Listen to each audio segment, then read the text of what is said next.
دول الخليج تعزز الشراكات الدفاعية الاستراتيجية. الاستعداد للتحولات السياسية وسط المتغيرات الدولية المتسارعة والتحولات والتحديات التي شهدتها منطقة الشرق الأوسط مؤخراً،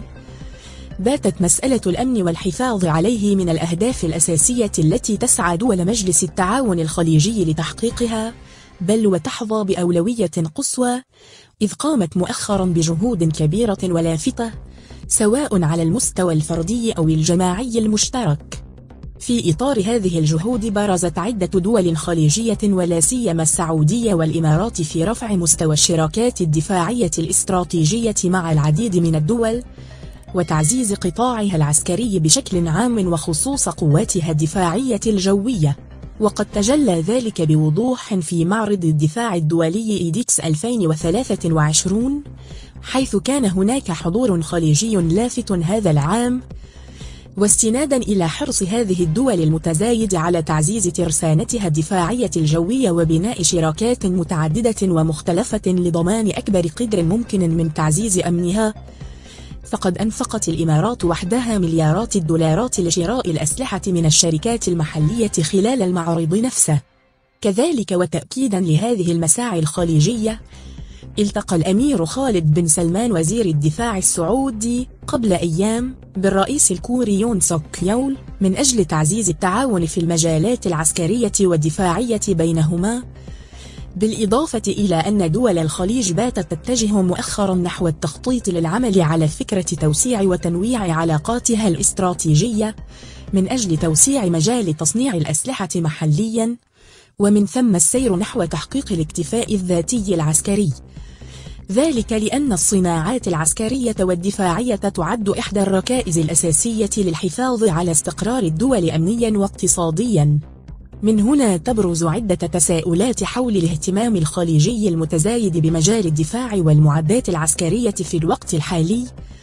وما إذا كان نطاق التعاون بين دول الخليج سيتسع مع الدول المصنعة للأسلحة العسكرية المتقدمة بغية تحقيق الاكتفاء الذاتي العسكري، وما إذا كانت التغيرات الدولية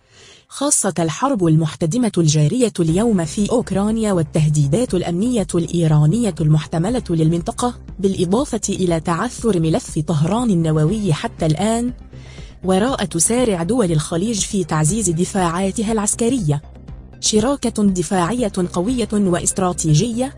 يوم الثلاثاء الفائت استقبل الرئيس الكوري وزير الدفاع السعودي في المقر الرئاسي بالعاصمة الكورية سيول، واستعرض اللقاء العلاقات الثنائية والتعاون في المجالين العسكري والدفاعي بين البلدين الصديقين. ومن جانب آخر التقى الأمير خالد بن سلمان نظيره الكوري لي جونغ سوب، وبحث الجانبان تعزيز العلاقة المشتركة بين وزارتي الدفاع وتمهيد الطريق لشراكة دفاعية قوية واستراتيجية.